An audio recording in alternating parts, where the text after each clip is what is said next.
I think I have imposter syndrome.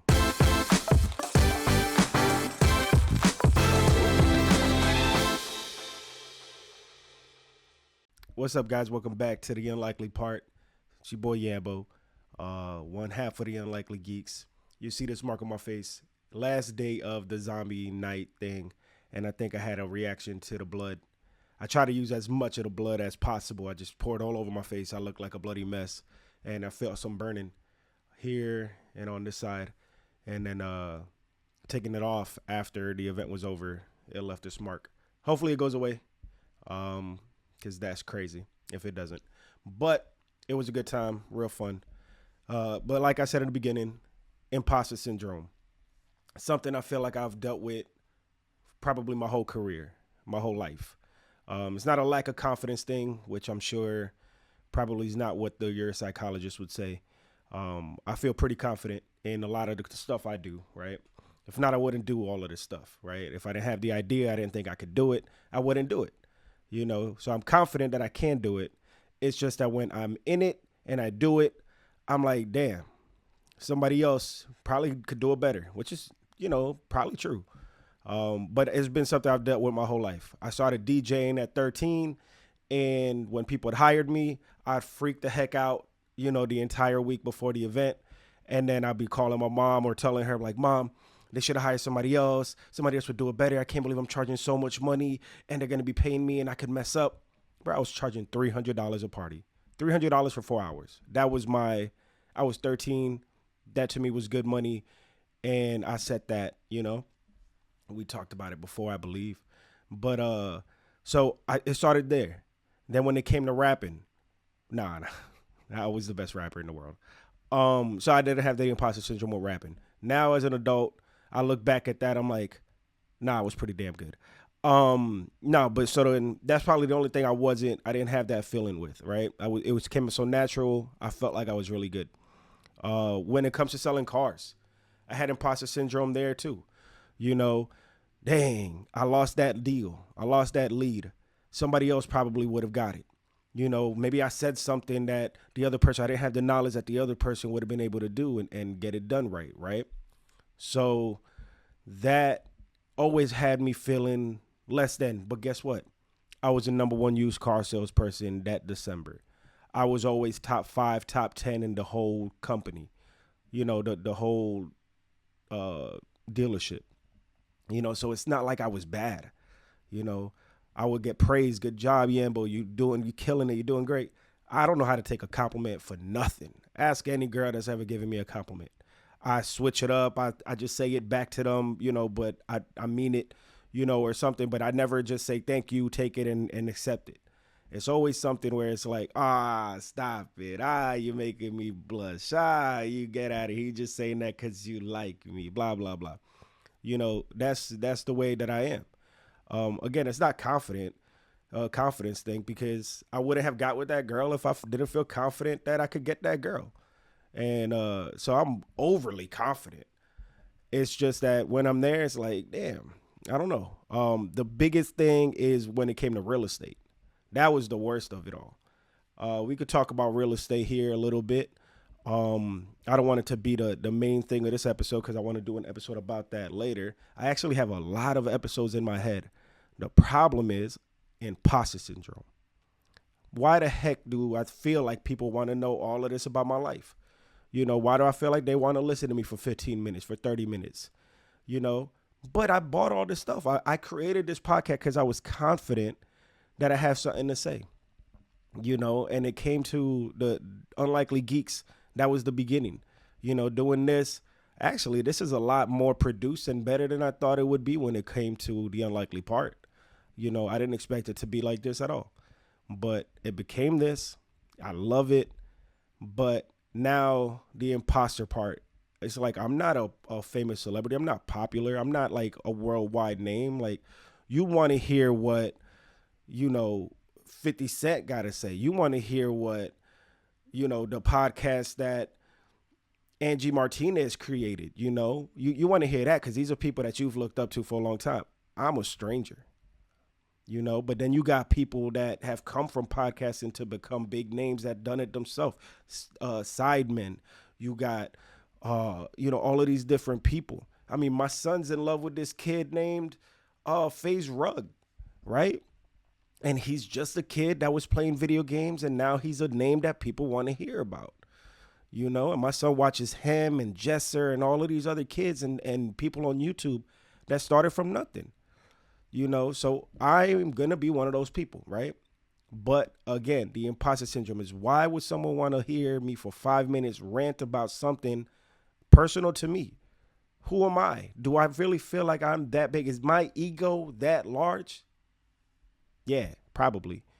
Um, but at the same time, this conversation was gonna start off with me being like, for as much as I'm getting my name out there and putting my face to camera, how introverted I actually am, right? So that will be a, two conversation piece here, you know, um, the imposter syndrome of, like, I have these topics. I've had someone reach out to me and it's like, I'm dealing with this heartbreak.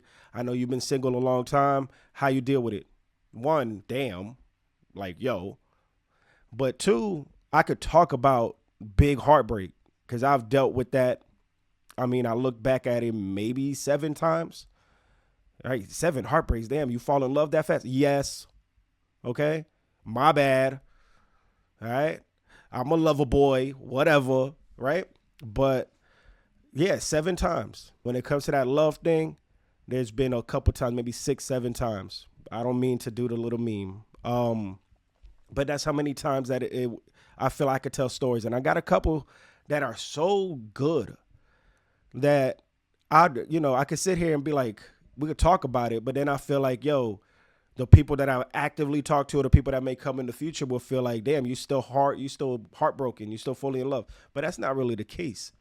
I feel like it's just the story. And if I'm in the story, telling you the story and engrossed in that story, it's going to come off that way. So I've been putting that conversation off for a little bit. Or I might have it be like a Patreon kind of thing. Like, hey, this is for certain members, people that are showing me that they actually want to sit there and listen to that. I don't want to just put it out to the world. So that way somebody random can't just see it and be like, So I don't know how I'll approach that. But there's a couple topics that I think are a little bit too deep for just an open forum like this.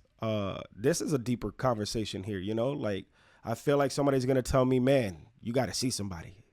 You dealing with, there's something you could get over, there's something traumatic that happened. I don't feel like there's anything traumatic. I just feel like when I'm DJing, if I mess up here, I just ruin somebody's whole event. DJs mess up all the time and you can't tell. My last DJing event that I did for a company that we won't name, I did so bad and it was someone's wedding that I felt so guilty that I told them, hey man, I'm not going to, they told me at the same time, we both quit and got fired at the same time because we both knew that something didn't align. And it wasn't that I'm a bad DJ. I'm an incredible DJ. But that moment, I froze. And the imposter syndrome was right then and there actively showing me that I'm an imposter. I had the mentor, the owner of the company behind my shoulder watching me. And I was like, yo, dude, you do this because I can't do this. And he said, nah, man, you're going to finish this. I finished it, and I felt like it was horrible. They enjoyed themselves. Again, I am good enough to know that, hey, man, I could never be horrible. But I felt horrible, So that was a big cross point in a low moment in my life where a lot of things were just falling in the wrong places. And the avalanche just grew and grew. And that was going to be my rock to help me not fall all the way down to the beginning. But then that rock fell too. And then I fell all the way down to the bottom. So this is me restarting, Phoenix rising, So that imposter syndrome is real. Let's go back to real estate. The imposter syndrome was heavy there. I would be talking to $1 million clients knowing I've only been in the industry a year or two, knowing that I've sold hundreds of thousands of millions of dollars worth of cars, so I can sell to anybody. I've talked to celebrities and rich and famous people that make millions and millions of dollars. So it's not like I was nervous to be around somebody with wealth.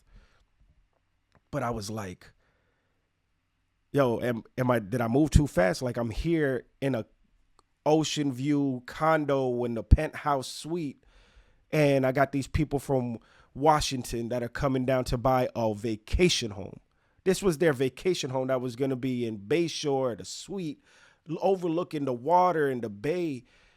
And it, it, it felt so, I felt so out of place.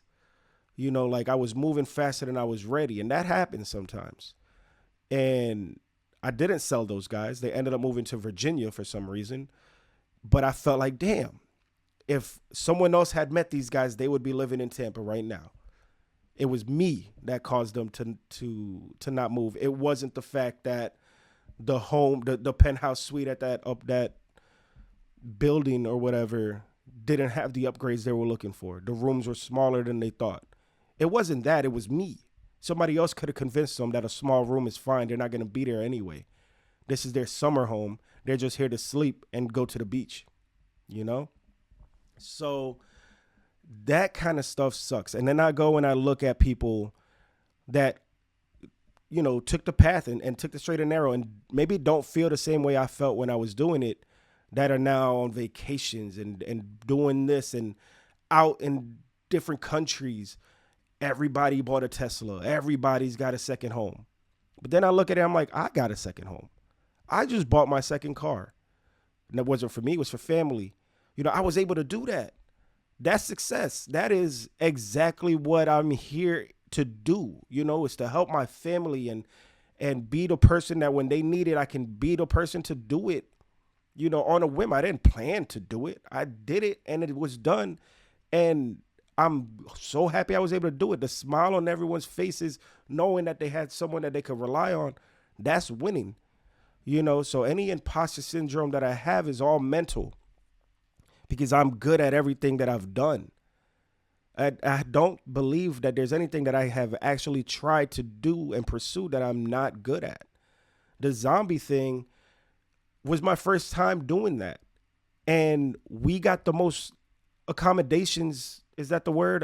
Not recommendations, acknowledgement after every show. Yo, main stage killed it. Yo, we got so many compliments about main stage. The managers were watching from the back and was like, main stage was killing it. It wasn't just me, but the imposter syndrome was there too. I literally told these guys, hey man, I could take a day off. You guys don't actually need me here. I'm not doing anything but running away from the guy with the chainsaw. And I run first. The chainsaw guy comes behind me and I'm screaming and hooting and hollering. And I cut off in front of the person. Like I run dead at them and then I cut. And then the chainsaw's behind me. And that's the actually scary part. Me running towards them is not the scary part. That's how I felt. So this imposter syndrome literally showed itself 2 days ago, 3 days ago, a week ago. So it's not something that I've grown out of. It's not something that I even know how to, or I believe I can. Here, this podcast, one more time. Why have you guys been here for 13 minutes listening to me? I appreciate it. This is my dream, radio and talking, but who am I? So that to me is awesome. And I really appreciate it. And I'll probably never get over that. But it is leading me into the path where I get to do what I want to do. And that is helping my family. That is supporting my friends. That is randomly being able to do something to someone else. And I'm only sharing this because I know a lot of people have those kind of feelings as well.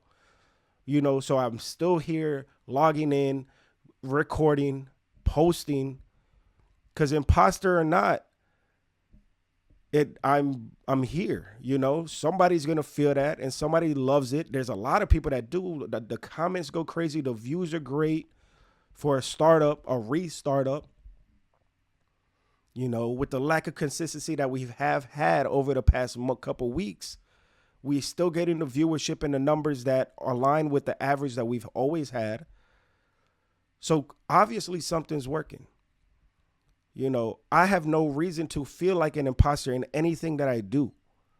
I just do. There's always going to be somebody better. There's always going to be somebody that knows more. There's always going to be advice that I go to, and I go to these people that I know are better than me. So it's not that I have the lack of a support system. People support when they can, how they can. I just don't know any other way to spin it. You know, the unlikely part, DJing, music, selling cars, real estate. Oh, right now, I've been with this new real estate company since February. Since February. These guys hired me. I don't know actually why. Maybe I did a good interview. But I right now am the seventh best salesperson in the entire company at what I'm doing. Seventh best in a company that is in over the entire United States and Canada. I'm number 7. And everybody from managers to the CEO has come to me and has praised me like, damn, you're the rookie of the year. You've done things that we did. You're over every analytic number that we have for our business. You're beating every number that we have placed for our business. You are a shining whatever of who we want to hire and all of that. And with all of this praise, I lose one sale and I'm like, damn, somebody else would have got it. What's wrong with me, dude? You know, I talk to people with the utmost confidence. I know I'm selling a good product. I know I'm the product, you know, because why would they want to work with me rather than someone else? You know, so I don't know why I feel like this. I did it with the company I was with real estate before I got into this company with 8 months. I had 14, 15 leads, people I was working with day to day. I sold 3 of them. Those 3 of them did it. They loved me. The other 11, they backed out. They didn't want to work. They didn't want to sell. They bought with someone else. Those 11 were the ones that killed me in that business with that team. I shut down. I was like, I'm not even going to waste time calling people no more. I'm not going to go out there and pursue and waste somebody else's time when they can have a better agent come and talk to them. You know, again, it wasn't a confidence thing because, bro, with the people that I worked with, they only worked with me because I was the best person and I'm unorthodox. You know, I'm not going to treat you and sell you and talk to you like a regular salesperson. Like, oh, this and that. You definitely have to do it because this is the best deal. Nah, listen, you want to do it? Like, we could figure it out. If you want this house for this much money, I'm going to fight for it. If I can't get it, then you and me will meet. We'll meet with them in the middle and we'll figure this thing out together. You know, did it work every time? Obviously not. 3 out of 14 is a horrible number. That's an F. You failed. And that's how I felt. So that imposter syndrome is heavy. That imposter syndrome is real. I don't know what else to say about it. I don't know what the moral of this was. I don't know if this was just a venting session. I don't know if somebody's going to write me and tell me how to get over it. But I'm telling you, I'm good at the things that I do. But I feel like, I think it's Pokemon. Honestly, you think it's a joke. I want to be the very best. Like no one ever was. I've heard that since I was born. And that was my theme song as a child. And I think that ruined me. Because I definitely want to be the very best at everything. I want to be the best salesperson, the best boyfriend, the best person at this job, the best dad, the best this. Man, talk about dad. I feel sometimes like an imposter with my son. Like, damn, what am I doing here? You know, I feel sometimes like, yo, maybe he's better off with mom sometimes. You know, every kid needs their father, but every kid needs their mom too. And I feel like mom does a good job at times. I don't know everything that happens out there. She doesn't know everything that happens here, you know, but there are times where I see him here bored or I see him here unhappy. He's, you know, in trouble or something. And I'm just like, does he feel like he'll have more fun right now at this very moment if he was with his mom? You know, those things eat at me in a way. And yeah, I don't even know if Unlikely Part was supposed to be this vulnerable nonsense that I'm talking. I almost had one recorded yesterday because I didn't want to miss the Saturday date. And it was going to be just recorded off my cell phone. And it was going to be good. But I ended up doing it as I'm driving. And I got to my destination before I finished the video. So we just never finished the video. It was about the car, my parents trying to search for a car. Um, so that was that video. I might do it one day, but it's over with. They got a car. So congratulations, Mom. Happy birthday. I love you. Um, but man, that imposter thing is real. And I literally thought about it maybe 10, 15 minutes before I even got here. I was downstairs playing video games, and I'm like, I'm good at this game, but I could be better. Right. Anyways, guys, thank you guys for listening to me. Thank you. Follow, like, subscribe. Help me not feel like too much of an imposter, because we're trying to get to 50 likes or 50 follows on YouTube, and then possibly 100 by the end of December. My birthday is in 2 days from the day this releases. So happy birthday to me. What am I doing for celebrating? Nothing, probably. I don't do too much on my birthdays, but I probably eat dinner with my family. A bunch of friends that want to throw parties at my own house. They're like, you haven't had a housewarming party. It's your birthday. Let's throw a party at your house. But I went to a house party recently, and I've gone to house parties in the past, and it's a lot to clean. So I don't want to be the person to do that. Anyways, guys, thank you guys for all the support. Please let your friends know. Just subscribe. You know, those numbers really help. Hit the little bell. Watch every video you watch. Watch for more than 20 minutes. 20 seconds. If it's a 20-minute video, maybe get 17 minutes deep. Those algorithms, those numbers really help. If you can't watch it early and you can't watch it fully the first time, maybe wait until you can watch it, or at least put it on background. I would love if people were able to give me more things, suggest more topics.